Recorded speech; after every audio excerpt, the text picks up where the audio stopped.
What's going on, everybody? Oh, super excited to be back with another show here. I am Melanie Dyann Howe. I am one of your live streaming mentors here at StreamYard. And today I've actually got a really awesome special guest. I've been talking about bringing on some special guests to the show for a while, and I'm super thrilled to have a guy here with us today who is quite the expert, I gotta say. So I kind of am calling these the marketing expert chats, where I bring somebody on who knows way more than me about a very specific topic, and I bring them on so that they can help educate you on more things so that you can be a better marketer. So before I bring on my special guest, gotta say hello to everybody. We got all kinds of people in the house, which is fantastic. So we got Sleep Master here. It's good to see you live in the comments, of course. And we have the mental health toolbox, right? Great topic. I've been wondering this and have been dabbling. Yes. So what we're going to be talking about today is actually really essentially we're going to be learning more about this concept of converging audio and video. So podcasting, video, live video, should you live broadcast your podcast recording, a lot of these things. So my special guest is Rob Greenlee, and he is actually a veteran in the podcasting world. In fact, he is actually in the Podcast Hall of Fame. And I bet many of you didn't even know that there was a Podcast Hall of Fame before I just let you know that. But he is in there, folks. He's in there. So he's the real deal. So, all right, everybody's ready. It looks like we're looking good here. We've got lots of people tuned in and ready to rock and roll. So I want to tell you that my guest, as I said, is Rob Greenlee, and he is like a 19-year veteran in the podcasting world. He has a massive background. He's got multiple shows. I'm going to let him come on and tell you more about himself. So without further ado, Rob Greenlee, everybody. I need like a applause going on there. It's great to be here, Melanie. Thanks for inviting me to join you. Yeah, this is going to be some fantastic. Interviews here. I've watched your show many times, and you're very energetic and exciting to watch. And I think you do a terrific show. So I feel honored to be here. Appreciate it. You can come on anytime. I appreciate that. So do me a favor. So Rob, why don't you tell everybody a little bit about yourself, your background? I'd love for you to talk about how you got into podcasting, but then, mention that I know you've got a few shows. We'll probably share more about your shows a little bit later in today's show. But before we go into our actual topic of video, podcasting, converging this audio, video stuff, tell everybody a little bit more about yourself. Yeah, I won't spend a lot of time here, but because it is a long story. But I started many years ago, back in 1999. I started a radio show in a Seattle-based radio station and started creating content. I was not. I don't have a background in radio. I just walked into a radio station and started to create content with a group of other friends, and we started a show. And I built that show for about 7 years. It was called the Web Talk World Radio Show, and it was very early. It was one of the very first podcasts to ever be distributed by RSS. So I was already doing a lot of distribution of my show via streaming and direct download off my website and things like that back in the early days of the internet and the web.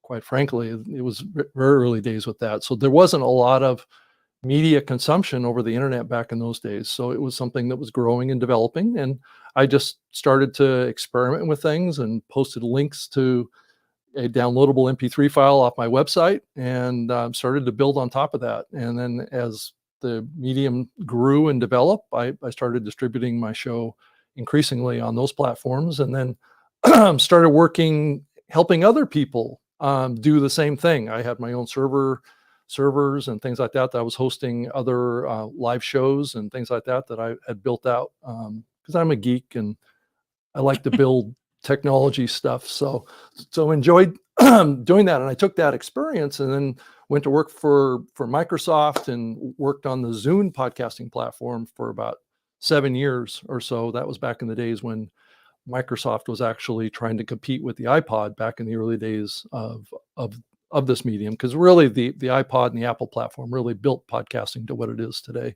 But Microsoft, in its arrogance, I guess might be the right way of saying it, thought that they could compete against Apple, and it didn't wind up working out that way. But it was a terrific experience, and I took that into working at another company called Podcast One down in Los Angeles, where I worked with a lot of celebrity podcasts and things like that. And then I went to work for Spreaker after that, and then spent four or so years with Libsyn, which is the very first podcast hosting platform.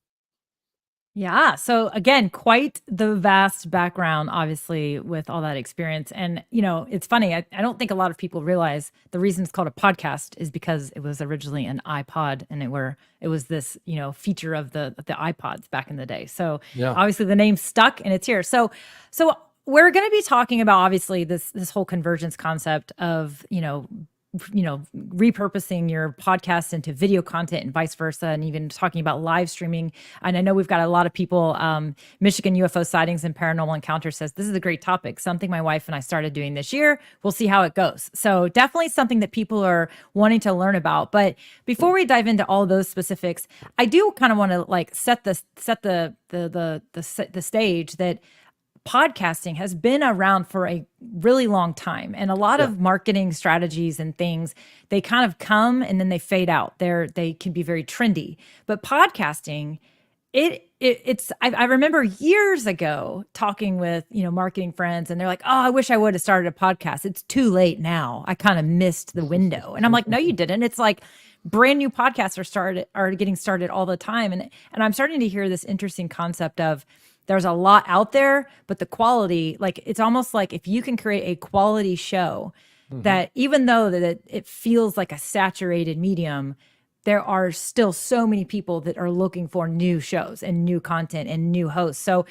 can you just kind of like make sure our audience understands that podcasting isn't going anywhere? In fact, it may even be getting even more and more popular, and is an absolutely wonderful strategic tool to use.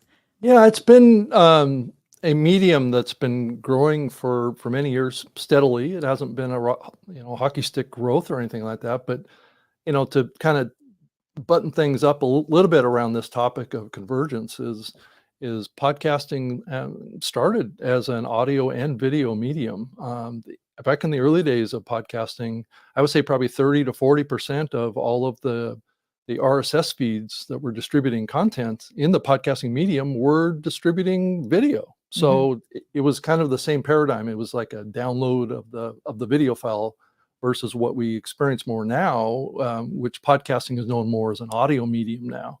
But in some ways, this is kind of like coming full circle to some degree. Is that people are seeing the success with like a YouTube and a bunch of other kind of video platforms out there now, and they're thinking, well, I'm doing this, and now there's tools. StreamYard is a terrific example of this, where you can create one show, take the audio, take the video, and put those out there. Certainly, you can do an RSS-based distribution of your video show off of like StreamYard, and publish that like what used to be done many years ago. But obviously, when YouTube launched, a lot of people decided that they were going to just put it up on YouTube and put a web embed on their website, and they're done. Because hosting video files off of the podcast hosting platforms is a little more expensive than putting it up on YouTube. So Mhm. that's kind of setting the stage a little bit on this conversation. Is that this is a little bit of a returning back to the heyday. There was complete media companies that were formed back in like the 2005 to 8 timeframe that were just focused on video podcasting. Yeah. And many of those were sold to big media companies like the Discovery Channel and things like that. So it was a big deal in the early days, but then we saw a pullback from that because YouTube was getting involved, and then the real emphasis on audio now, and it's coming back. Mhm. Yeah, I definitely think that if I always tell people that video is great, and people like to consume content online, but there's Hmm. something about just an audio version of information that you're focused in a different way. Whether Yeah, maybe it's because you're listening in the car or you're out for a walk or on the treadmill or whatever, but there's just right. you're not as distracted by everything else going on, and so you're just getting that audio. It's almost like it sinks in differently, and so Yeah, I love the concept of being able to do both, because I think there's beauty in video showing your face and other things right. too. And I know we're gonna jump into a little bit of that, and you are going to share also a little bit later about some of the tools Yeah, and even hosting platforms as well, so that people can kind of get what they want. And I do want to make sure everyone in the audience knows that if you've got questions for Rob today, you can definitely post your questions. Just as usual, put a Q in front of it, and I'll be able to find it. As long as it's related to today's topic, then we'll definitely try to get to anybody's questions that they have. And I know we already had a couple that got posted. So I see that Anna says, I'm grabbing some of the audio from my interviews of my lives, and then I use it for the podcast. So yeah, so Anna's kind of repurposing some of her live streams and actually, using them in her podcast as well. So Rob, why don't we jump into some questions that I know that I've got, and that I think that will be great for you to share your insights. So tell us your thoughts in general around this whole, thoughts on podcasting, video, this whole convergence thing, and why it's more important than ever that people should consider both. Like we just talked a little bit, but you mentioned how some people started out with a podcast and they move over to video. Some people started with video, then now they're deciding they want to create a podcast. But people really should be considering both. And I really want you to just jump into the absolute benefits that you're experiencing and seeing when it comes to having both of these formats together. Yeah, I think what you have out there is listeners and viewers that prefer to be a listener or prefer to be a viewer. So and that's what you're tapping into, and that's always been one of the advantages of video podcasting is that it's something that appeals to different people out there that like to consume content in a variety of ways. And that's always been one of the powers of podcasting is that it does reach that diverse audience and how that audience might want to consume your content. So though I must say that doing this through like a platform like a StreamYard is tremendously easier than what it used to be in the old days of this. It does take additional work, and it does take a commitment to keeping up with the audio side on the episode publishing up to the podcast hosting platform for the audio side. Or now you could create an account to upload your video too over there, but that would probably be a separate RSS feed. But to also work with YouTube, and I know YouTube and LinkedIn and these other platforms are very powerful on the live side too. So, it's a very complex system to understand how to navigate and manage all this stuff. And that's the challenge. And that's why it's so important to get educated about how all these platforms work. I know YouTube is very complex. I would say that the podcasting side is probably a little less as complex as far as on the tooling side than what I've experienced working with YouTube over the years. It's a powerful platform, but there's a lot to know over there. And it's the same thing with podcasting. There's a lot to know over there. And I do tend to see people tend to start one place or the other, and then eventually they will add the audio piece if they start out on the video, or they'll start on the video and they'll go back and forth with it, and one tends to get kind of neglected, right? The audio side gets neglected because that creator wants to be a video creator primarily, and the audio is just kind of like a sidelight thing that they're trying to do. So I think mentally what you need to do is go into this thinking that you're a multi-format program, and that requires a little bit of a different commitment and a way of thinking about the content that you're creating too. Yeah. And so let's talk about that, the format, because I think actually it's interesting because I think there is our Geeks on Tour, one of our typically tunes in live here. He says audio doesn't work for physical demos. So like if you are needing to show something, then you obviously can't necessarily use the audio version. Now you can approach your video in a way knowing you're going to repurpose at least some of that. Exactly. So you can kind of, and I know I've listened to some podcasts that I can absolutely tell are repurposed video shows, and they'll even say things like, for those of you listening to the podcast, when they'll describe what they're doing on camera. And so I think it's, that format you mentioned, why don't you like give us some tips and some things that people need to consider when they are going to be using, both of these formats with essentially one piece of content they're going to be repurposing, because there is an approach to the format that's important to consider.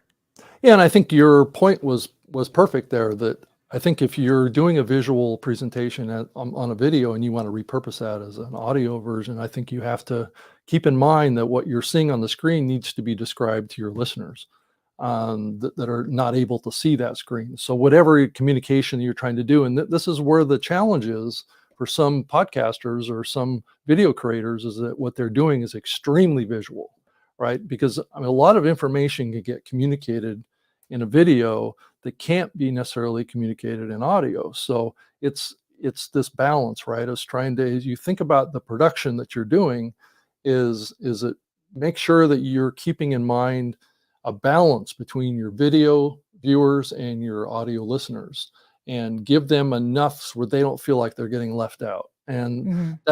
that's a skill that takes a little bit of time to develop and to work into your workflow, in how you do your show and how you communicate with your audience. I'm not sure that you have to necessarily say, well, for those of you listening, you know, I think what you just have to do is be very descriptive about what you're doing and what you're showing on the screen, and just tell your audience what you're actually showing on the screen, and describe it. And if you need to read it, or if you need to describe it in a very, very descriptive way, that can also be helpful for your video viewers too, because then it's like, because oftentimes, especially what we're seeing happen on YouTube, is that people will start listening or watching a show and they'll put it in their pocket, right? Yep. And they'll just listen to the audio from the video. And I think increasingly we're seeing that happen, I think, with the music platform with YouTube, is that we're going to see that start to happen. And eventually what we're going to see with YouTube is they're going to have audio over there. So it'll be this combo option that your audience is going to have, is that they're going to have the choice of clicking and watching the video, or they're going to have the choice to listen just to the audio. And so I think being able to navigate that, and to be able to deliver good content to both type of consumers of your content, I think is really important for us to think about going forward. Yeah, I definitely think that it requires just a little bit of planning, a different method Yeah. of planning.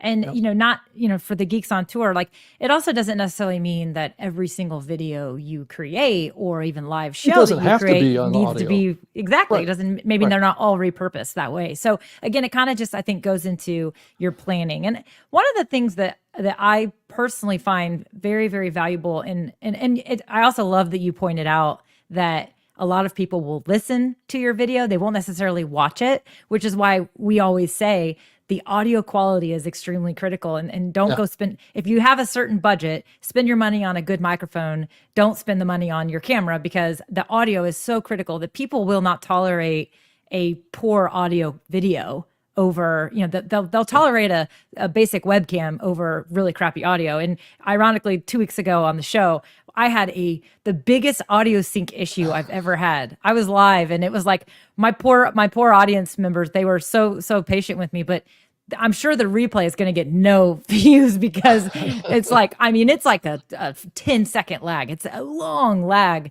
But I was telling you before the show, Rob, but all my viewers here, I actually installed RAM. I added RAM to my computer. I felt so geeky and so special, even though it was like the easiest thing I've ever done. I felt so techie, like taking my computer apart and putting this RAM sticks in there. But I think it's definitely going to help the issue. So anyway, I digress. But I just think it requires a different level of planning. And so can you talk a little bit about, like, if you're going to have a guest, for example, because I know guest podcasts and guest video shows are very, very popular and they can be very valuable. But I'm kind of curious, like, do you approach it even differently when it's a solo show versus you're going to have a guest where you are going to be doing this video and audio, method, if you will? Do you approach it differently? Do you have a different level of strategy that you go for when it comes to that? Yeah, just kind of generally with the trends that I've seen, with this, this topic that you're asking me about, is this balance between a solo show and a guest show. And I think you're a terrific example, I think, of what's happening in the medium with this program, is that most of your shows, I gather, have been solo shows by you, and you're basically speaking to your audience and having that conversation with your audience. And then you're sharing things that are important to you, that you think your audience cares about. And then occasionally you'll bring in a guest. And I think increasingly that's what we're seeing happen with more shows, is that, engagement happens really more consistently with the host of the show. So most people that watch your program, Melanie, are here because they enjoy you and your energy and your enthusiasm for this medium. And then bringing me on is like just kind of adding, some depth. So it's almost like I'm a color commentator to your lead hosting of this show. And that's kind of how I've been approaching guests, is trying to just make them additive instead of replacement for. And I know that doesn't necessarily answer your question, but it does point to the importance of you as the host being really primary. And you're driving the conversation with that guest to extract information that makes your show better, right? And that's the power of interviews. I think a lot of people have said over the years that you bring on a guest, and as a host, you just ask a question and then shut up and don't say anything, right? Until they've answered it, and then you just ask a question.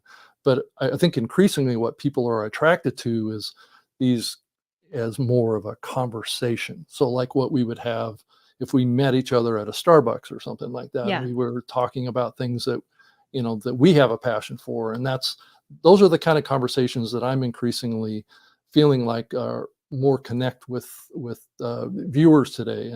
And to kind of wrap this back to what we're seeing in media just in general is independent producers now, or real people voices, is actually driving a lot more attention than mainstream media. So we're starting to see the importance of being a presenter like what you're doing and like what I'm doing, as if you look to the future, is going to be the primary medium that people are going to be consuming.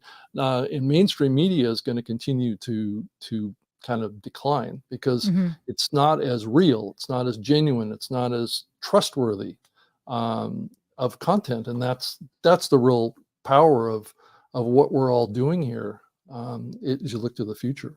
Yeah, no, I love that. I love that you talked about the whole trust factor. Oh, wait, that's the name of your show.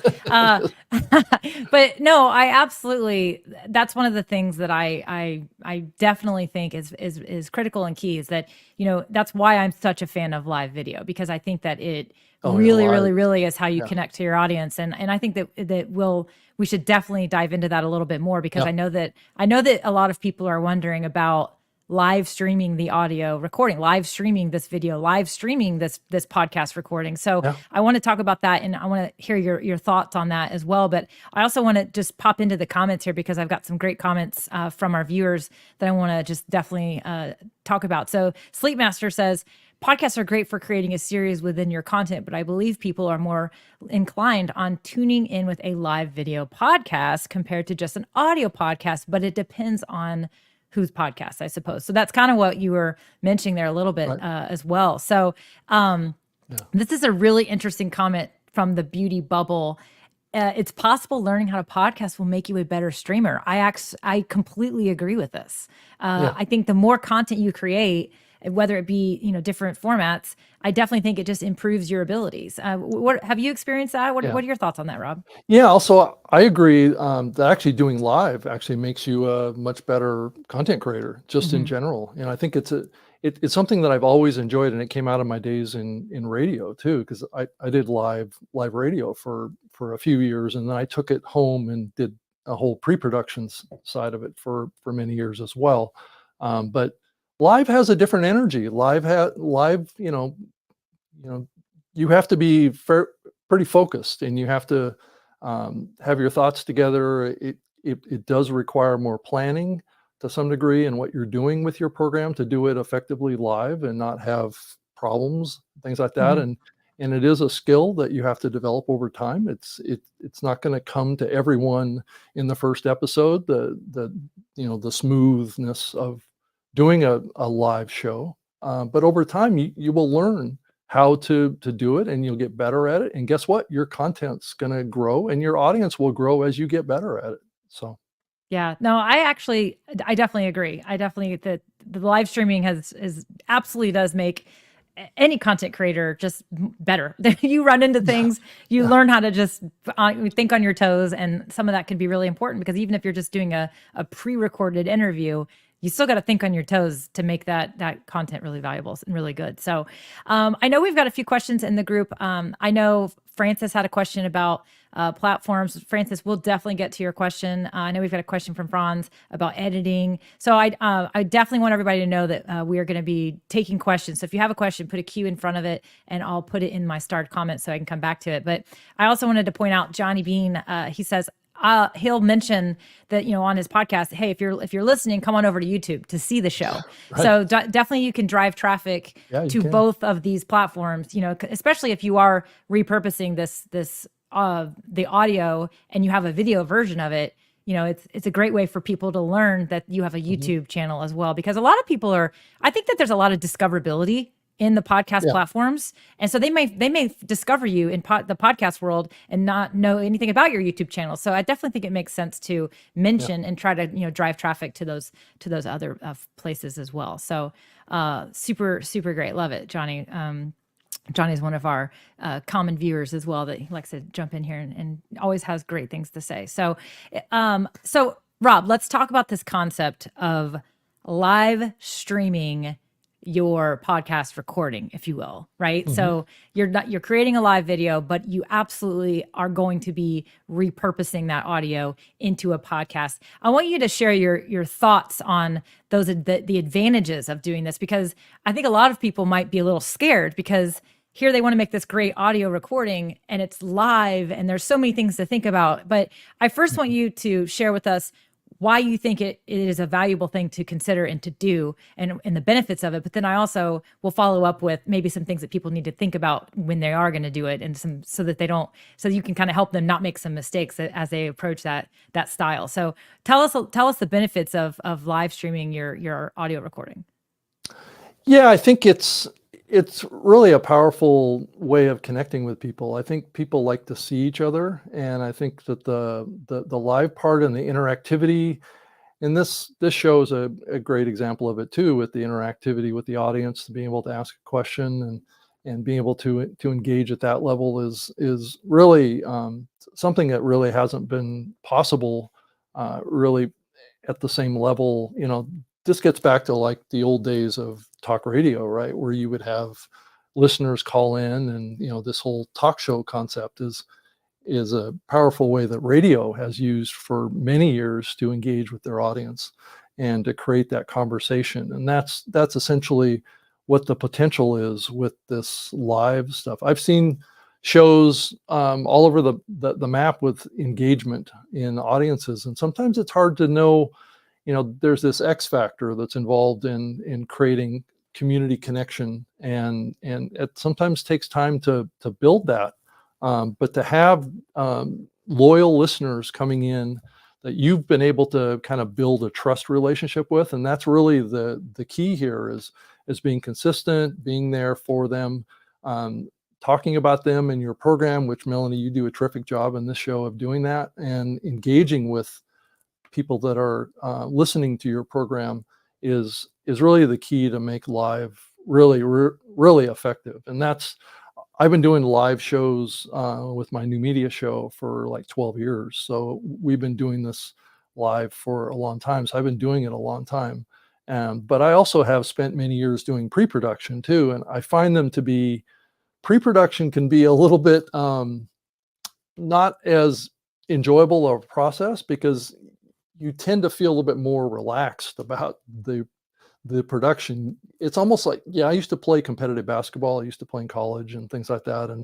And game time was like when you showed up for the game and you had to compete right there in front of a live audience. You had to put it all out there, right? And you had to be mentally prepared. And that's one of the things about live streaming, is that you have to prepare yourself. You have to mentally get ready. You have to be focused, and to have fun with it too. And that's the other thing that's really so important with people now, because people want to be entertained, but they want to be educated at the same time, but they want to have an enjoyable situation. The people that are there are energetic, happy to be there, excited to be there, all that kind of stuff. And that comes across in how you speak to them and how you talk to them. And it just, live, there's nothing like live. Just like what we're doing right now. This is the most exciting thing that I could do with my hour right now. Well, I'll take that as a compliment. So I think Yeah. that, I love what David De Silva says here. He says, in my experience, live recording puts guests and me too in a different, more dynamic mindset. Yeah. Plus, live comments really bring the interview alive. I think this is absolutely what you were just talking about. It's a perfect additional, just note that I do. I think that when you are live, there is definitely there's just a different feel to, I don't know, there's a Mhm. different energy, right? Oh, There's it a is different energy totally for different sure. energy. So, Right. and I definitely think that is a key aspect of, you talked about entertaining. And I always say, because this is kind of my thought. I definitely think that if you're going to have a live show, you do need to be engaging and entertaining, but Mhm. I just always encourage everyone, entertaining doesn't necessarily mean you have to be funny or you Or have you to have be a to tell certain jokes all the way. time. Right. Yeah, you Right. don't have to. Entertaining is merely just keeping your audience engaged. And that could be, I mean, I've sat and watched live shows where there's really not a lot going on except for somebody just doing a demonstration with some background music. I mean, they're not being comical or Right. really doing anything. But it's engaging. There's something about it that's engaging. And I think that that's one of the Yeah. things that it's absolutely what attracted me to StreamYard from day one. And the reason I started Mhm. using it was the ability to display these comments. I think that that is one of the most engaging features that you can do. And as you do that, to David's point, bring a comment up, bring a question up, and it just adds a whole nother level of dynamic to your episode, to your show, whatever you're going to do. So I definitely think it's fantastic. I love what you shared. So on the aspect of live streaming your audio recording, what are maybe some do's and don'ts or some things that you would want people to make sure that they consider as they're going to approach doing that? Is there any sort of, hey, don't make sure you don't do this or make sure you really do this? I'd love to hear like 2 or 3 of your tips that you could share with people so that they feel more confident in doing this. Because we have a few people that are already doing it, and we have some people that are still considering doing this. Yeah, I think the big thing to think about is that it's never going to be perfect in the first episode. So I think you have to learn from others. So watching a show like this one that can give you some clues about this, and going and listening to other programs that are in your genre of topic area and see what they're doing, and then learn from what other people are doing. I think is really important, especially on the podcasting side. I think it's really important because you have to stand out, in this whole aspect of the entertainment part. I think the really important thing to think about is what you have to do is somehow figure out a way to generate emotion in your audience. And oftentimes what we see in media right now, it's the doomsday scenarios, what people are playing out there as being successful on YouTube. The downfall of the world is happening, and that's what the thumbnail says. But that creates an emotional response, and I think that can either be a positive one or a negative one. But both are actually okay when it comes to engagement. And I think thinking about your content from an emotional side, I think is also one of those things that people don't talk about very, very much, is that people connect with things that they have an emotional attachment to, whether it's good or bad. I've had lots of listeners to my radio show write me these big long emails about how I had this whole topic completely wrong, and all this stuff. But the thing is about that is that they would continue to write me those emails every week, so they were still listening even though they didn't agree with what I said. So you've kind of had this dynamic relationship with your audience that can be good or bad, but it's how you manage that with them. Always try and keep it positive, but yet be humble about it and say, well, I got beat up in the emails because you didn't agree with what I said.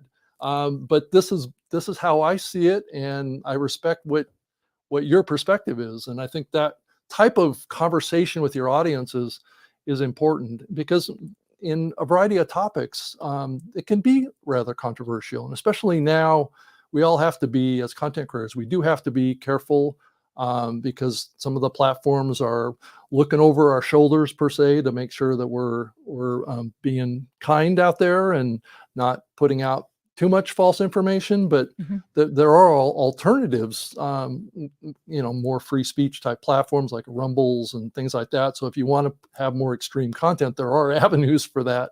But certainly you do have to be careful of the content and the extreme emotions that you might generate with your audience. It can be good or bad, but Mhm. as long as people are listening, I guess that's the goal at the end of the day. Mhm. I want to pull this comment up from Eden because I think it's fantastic and it's a huge piece of the benefit of live streaming. She says, "I think all podcasts should be doing live video. If people are listening, they're likely to want to tune in for live reactions, and it becomes even stronger of a connection with the audience." And I think that's really whether you're live streaming the podcast recording or not.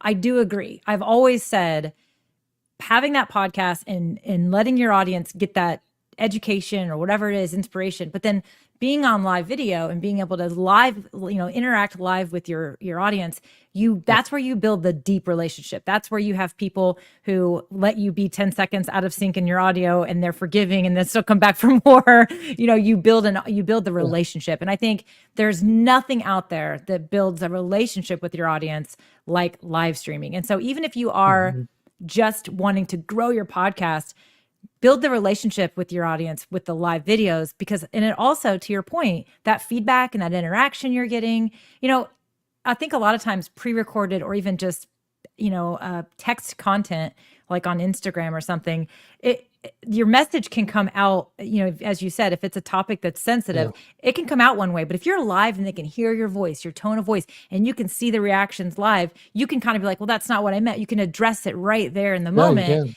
right? And it's a conversation. And I think that that's really the key difference here. And so again, whether you're live streaming your audio recording, I definitely think that live video is one of the best ways that you can connect with your audience and, quite frankly, create better content because you're getting to know your audience because of the live interaction. So I love that she posted that. So, well, I definitely have some questions that I think that we should get to from the audience. And I know that we're also going to talk about your favorite, host platforms and things like that for, podcasting and whatnot. So I'll tell the audience, if you've got a question for Rob, go ahead and get it in now. We'll get to as many as we can, but I know that Rob's got a few more things that he wants to share, but I do want to get to some questions because they're essentially related to what we were just describing. So bring it on. So Franz says, how much editing do you really have to do to make your live stream succeed as a podcast? And I think that this is a great question that I'm sure a lot of people have because that's one of their fears is what kind of extra work am I going to be sitting on? So what are your thoughts on this one, Rob, from your experience? Well, I think it depends on your own personal philosophy, and it depends on how confident you are in your abilities to present and how comfortable you are with putting yourself out there in a very raw form, right? Some people are okay with just like, pulling up the mic, and just like what I've done with the new media show, there's actually no editing on that show at all. So what we do with that is just whatever we say kind of goes out, and it's very natural and organic. And there's other shows that I do I do live that just go out the way they are, but the audio I will do some editing on. Now, there are tools now like Descript that enable you to process video and audio simultaneously and do edits on ums and ahs and like 37, filler words that people oftentimes use in their podcasts. And if you feel uncomfortable with that, you can use a tool like that and edit your video and the audio at the same time and potentially save a lot of time. So it just depends on how good of a presenter you are, how comfortable you are with just putting your voice out there just naturally. And I do think that there is a lot of trends that you're seeing in the market right now that are saying that just put yourself out there just the way you are. And people, for many years, people have been worried about, well, I don't have a radio voice, or I don't have this certain kind of caliber of voice. And what the research is showing is that it doesn't matter your voice. It's more to do with how you present yourself, and do people trust you, and is the content valuable? And that's what people are more looking for. And this is one of the reasons why we're replacing mainstream media, is because those folks have been very focused on polished content and things that are perfect, but people don't necessarily want that now. People want more raw, more real conversations. Yeah, and I think even the polishing, even like the quality, when you watch, in interviews on the news or on, Mhm. ESPN even, you've got some of these interviews. I mean, I look at that and I'm like, that lady is just using her phone to do this national Right. interview, on this national network on prime time. Like, I just think but Yeah. people don't care. What they care about is what the Right. content, the stuff that's being said. And I think that even when we went through the pandemic and, the blast and the big Zoom, the Zoom boom, if you Boom, will, the Zoom boom. where, Yeah. yeah, Right. literally, like, everybody's in these virtual meetings and they're on camera, and even the news channels. I mean, you had all Yeah. these news anchors broadcasting from home. I mean, I you was had, thinking the same thing, Melanie. yeah, it It was was like, like, wow, they're all podcasters now. yeah, Right. they're all live. And I was, Yeah. it's one of the things I used to say. I used to say, if you're scared of live video, you're probably already doing it. You're just not, have you ever had a virtual meeting at work? That's live Right. video. It's the same, really, it's really the same thing. It's just a different kind of audience. So I Yeah. definitely think that, I totally agree with you that you don't have to have this super polished thing. And I think that just in general, the culture of how we receive this content is a lot. We have different expectations, and I think that, like, to your point, it's really what we're looking for is just authenticity and realness and rawness. And so I think that the editing thing is completely up to you. But Yeah. I loved this comment. Oh, I just had it but I lost it. Hold on. It's a really great comment and I loved it because I think it's so true. Hold on, I lost my place. Okay, I got it. So, Fandom Power Podcast says, I feel like the more work I do on the front end translates to less work on the back end. Oh, that's very true. Yeah. Right. And they said, as long as a long form podcaster, going live increases my productivity by significantly reducing my pre and post production. So, they're definitely, again, if you get the workflow, once you get your workflow going, you'll probably find less and less post editing needed, if any at all, quite frankly, when it comes to repurposing this content. So I loved that a little additional comment there. So that was great. So Anna's got a question. She said, if I do it live, then take the audio and use it as a audio podcast on YouTube, would I get penalized because it's the same content? So I think what she's talking about is if she live streams it, but then she takes it and then puts it into that podcast aspect on YouTube, is she going to get penalized for duplicate content? I think the answer would be no, I because don't think so. they're in Right. two separate sections of the content. But that's still a great question, for sure. Yeah, I'm not sure that anybody really knows the answer to that. I know a lot of the podcast hosting platforms basically automate the publishing over to Mhm. YouTube. I know Libsyn, I used to work there, has a process you can just opt in the platform, and then each time you upload an audio episode, it pushes it out over to YouTube, and there's a post in there and a static video image that represents your audio. So a YouTube user can find that content. But I think over time, what we're going to see is YouTube really embracing audio per se. It's not just going to be video only, because that audio file is converted into a video file over on YouTube as part of that transfer, that automated publishing process. And I don't know that a lot of people have had a lot of huge success with that on YouTube. I do think the algorithm does support the video shows at a higher level. There's no question, especially if those shows are driving engagement and watch time and all of the factors that YouTube looks at. Yeah. I honestly think that some of the platforms, when we start to see them doing things like adding the podcast feature and whatnot, I think the platforms are merely just trying to keep people on their platform. And so they're putting it there. But I agree with you. I don't think it's necessarily what YouTube is looking for, or I think they're dabbling in it. It's who knows Mhm. where it will go and who knows It's what they'll still do with early it.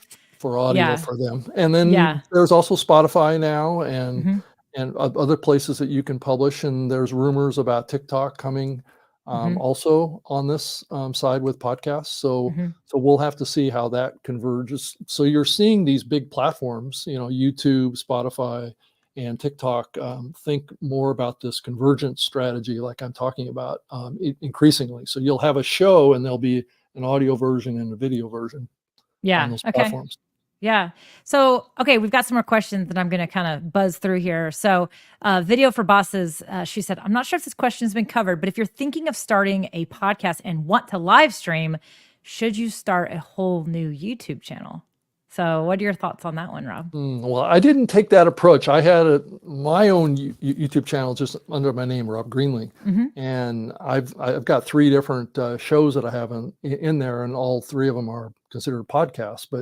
But they one of them is not put out as an audio RSS feed because a lot of the videos in there are really old. So I haven't made an audio version of those, but I do think that there's probably some algorithm advantages to creating a separate channel for a show that you create. So you can really drive your audience in a very targeted way to that channel and have that channel named what the name of the show is. I think there's some advantages to that. It's just, I don't know that you have to do that. It's an interesting question to think. I think it depends on the other content that you're creating, if it's aligned with kind of similar type of content that you're putting on your channel that comes from you. But if it's a completely different subject or completely different topic, it may be advantageous to put out on a separate channel. Yeah, I was gonna basically say the same thing. I agree. I think there's definitely advantages and some disadvantages to doing it, but I think it really most importantly is if it's the same content, same title, same stuff, I think you should just use the same channel you already have and just this is a new layer of your marketing, what you're But doing. it would out be there. like starting over. I mean, Yeah. like on my channel, I'm in the monetization mode already, and it's going to take, it's a little easier to get monetization now because the threshold has been reduced by YouTube to get to the monetization level. And I think it's like 500 subscribers and 3,000 hours of viewing time is now the criteria for monetization on YouTube. I think it was higher than that. It was like 1,000 before. Yeah, it definitely was. So, Yeah. okay, let's see. So, let's see. Marlis Arnold, I hope I'm saying that correctly.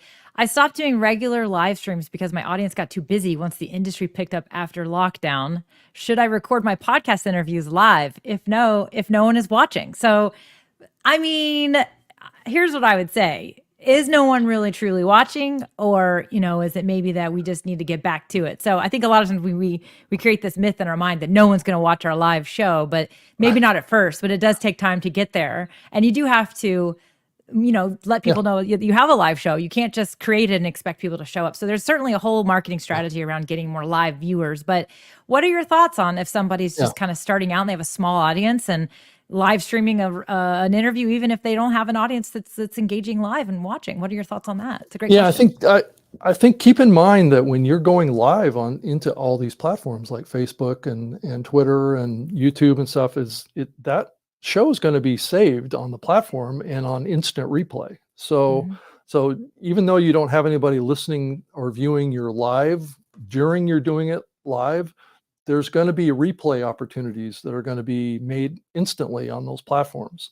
So what you need to decide is if you're going to do editing of what you want to do and you want to push it up to LinkedIn or you want to push it up to YouTube, on as a edited version. So I think this is the other question that you have to ask yourself is that what content version do you want on all of these big platforms as well? So doing it live creates an opportunity to streamline your publishing process, but it also is something that maybe you have to balance with what you want to do with your content. So, and that's the difficult decision about it, is that if you're not getting that engagement with your live, then either keep working on it, but maybe not do as much live and just take that content and publish it directly to each of those platforms. Now that's a little more work, but it just depends on, what you feel comfortable doing.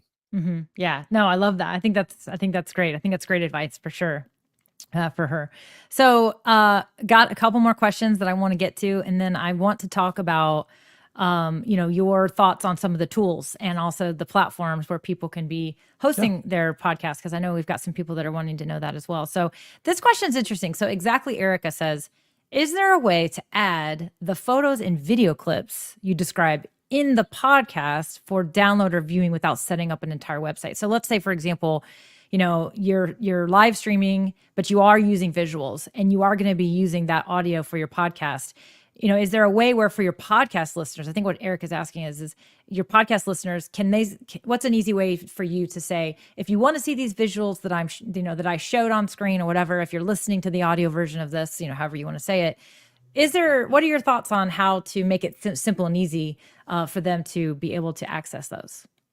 Yeah, I think most podcasters will use their show notes to link to resources that were discussed in their podcast. So if those screenshots or if those websites, whatever, I would just put them in your show notes. And then as you're doing the show, and this is part of your format, right, is if you're recognizing that you're displaying things that that you would want your audience to be able to get access to in an on-demand experience, then, and if they can't see it because they're listening to the audio, then just share the links to them. And in the program itself, just say, well, I'm going to add this to my show notes. So if you want to see this, if you're listening to this, just go to the show notes and you can see what I'm presenting. So. Yeah, love it. Love it. So I definitely think that, so show notes, for those of you that aren't sure what Rob means by show notes, that in a lot of these, where you listen to your podcast, you'll actually have an area where you can click on the information for the show, and it's a description of the episode. And you can put timestamps in there. You can put all kinds of things in there, links and all that stuff. So it's almost like a little blog post for your show. And you can, again, it can be show notes. I see some people just put a description. I see some people put an outline with timestamps about what they talked about and when. I've seen people use the transcription in the show notes. Right. So, I've seen show notes that are all over the place. So, that I definitely think that's an easy way to do it. Now, Erica, you mentioned, do you have to create a web page for it? You don't necessarily have to create a web page, but always remember. But you could. Right. Remember that you want to drive traffic to your website. So I think it's great to have a web page where you maybe have these resources or these links, because then you're just driving more traffic. Yeah, you're just driving traffic to your website, which we all want to do. And again, if you didn't catch that show, I talked about the importance of having a website, that live streaming is not enough, which is essentially the premise of what this whole show is about. Is live streaming is great, we love it, but there's so many other things that you could and should be doing if you want to truly grow and be successful. So podcasting is just one piece of that puzzle. So now Adrena wants to know,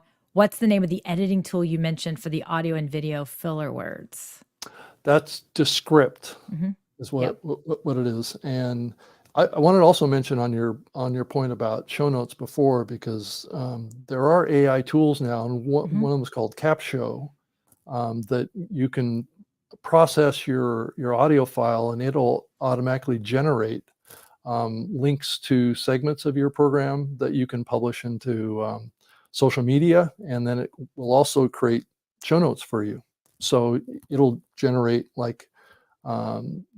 the topics that you talked about in the podcast, and it'll format your episode description for you. And if you wanted to just add those visual elements to that output, so it's increasingly getting a little bit easier to create these things on a more rapid basis. And this AI is using your content. It's not using, Chat GPT to pull information in. It's using your content from your episode. And that's kind of like what Descript does as well. It pulls a transcript, and then you can actually edit the transcript, and it will edit the video and the audio at the same time. Yeah, so.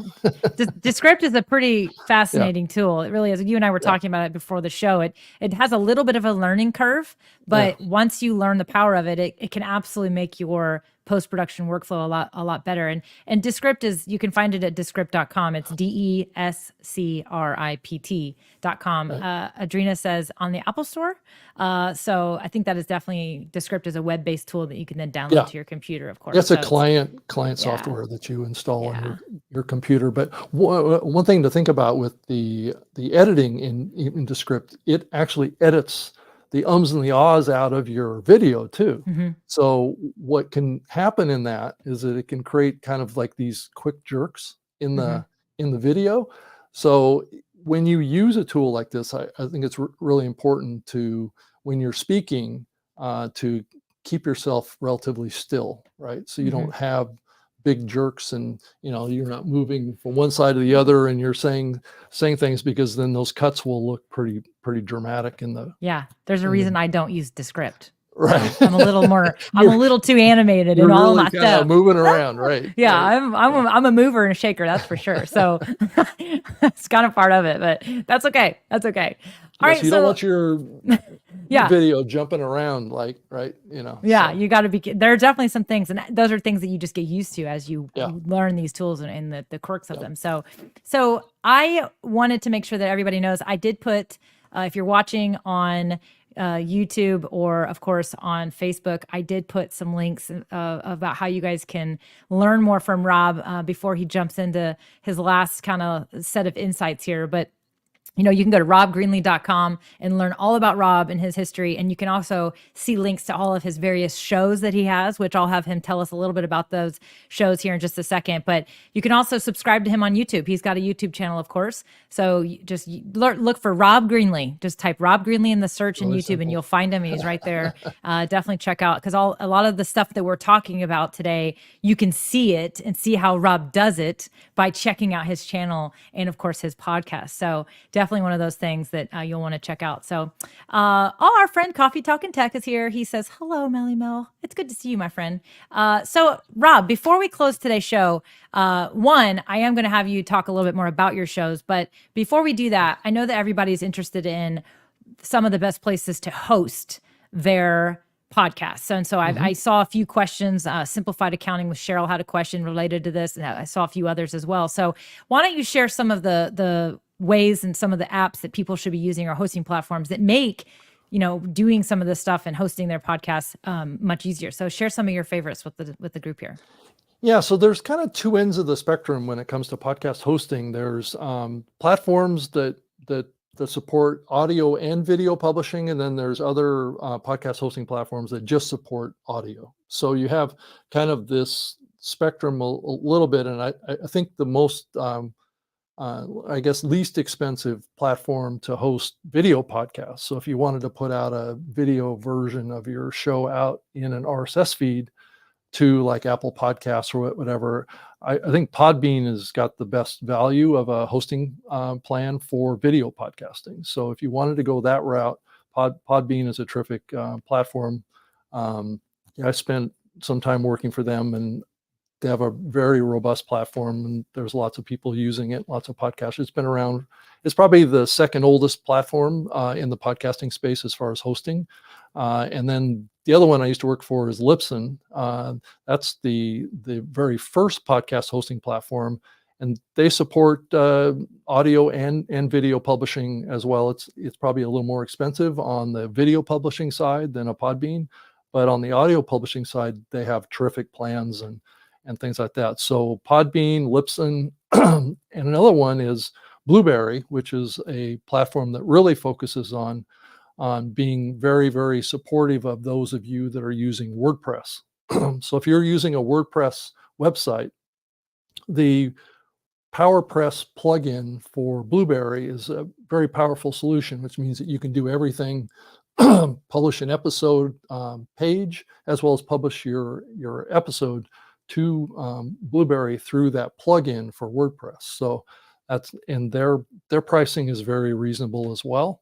And then there's a platform like Spreaker, which I used to work for as well, where they have actually live audio streaming. So they have their own production software. So if you wanted to do just live audio, there's no live video with them. But it is a powerful hosting platform. It's very simple to use.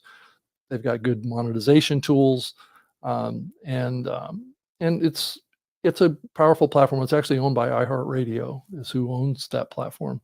And then lastly, I wanted to mention Buzzsprout, which is another one, which I would say is probably the second largest podcast hosting platform that exists out there. And then there's podcasters on Spotify. So that's the other one that's out there too, and that one's free.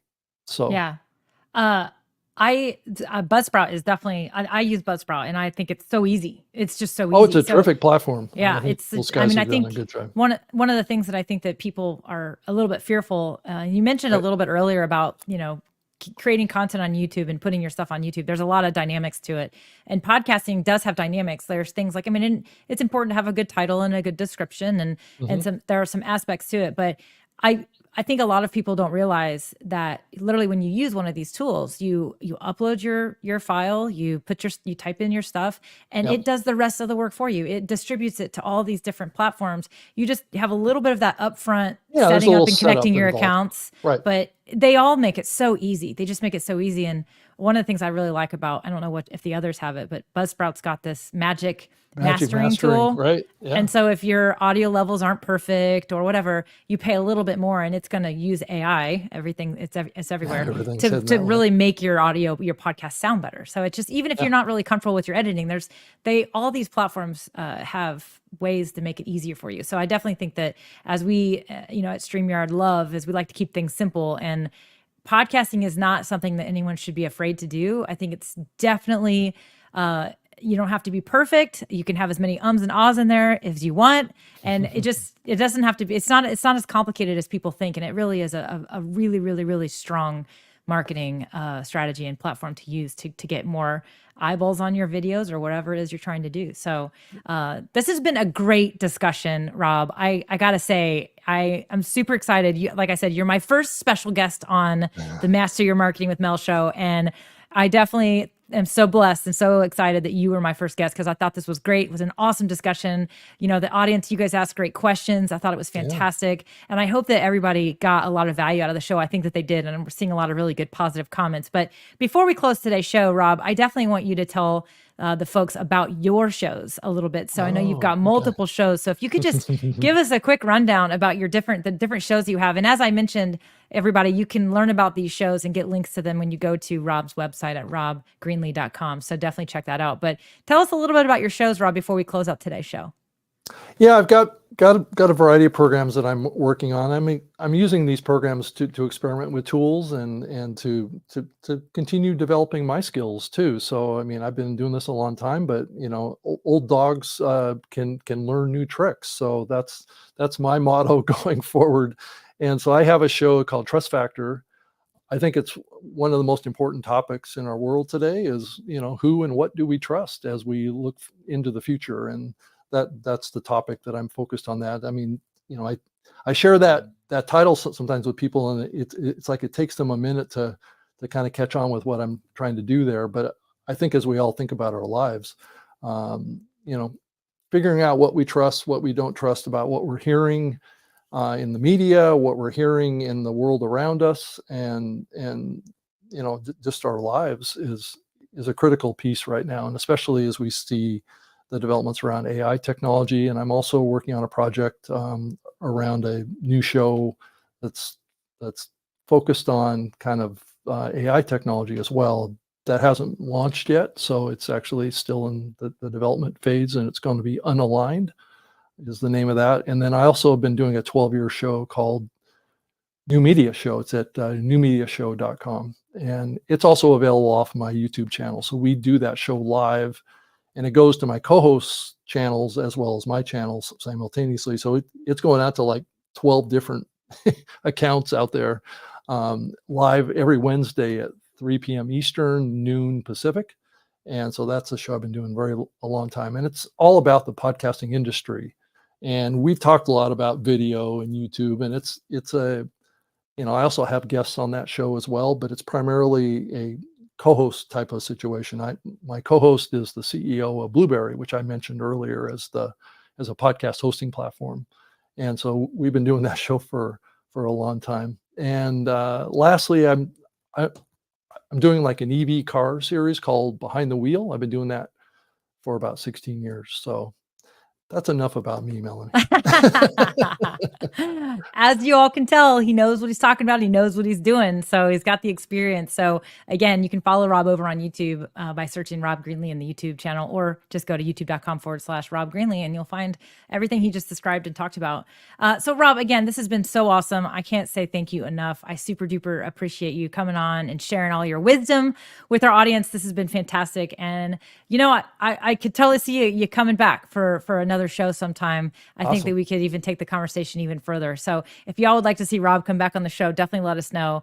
You can reach out to StreamYard by emailing contact or going to the contact page and putting in the form there and tell us what you think. Give us some feedback and let us know, of course, in the comments. But this has been fantastic. We're going to go ahead and close the show down for today. And we're going to get on, as y'all know, it's Friday. It's my favorite day of the week. I hope everybody has an awesome, awesome weekend and safe.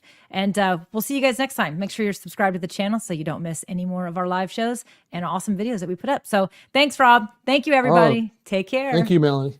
Thank you.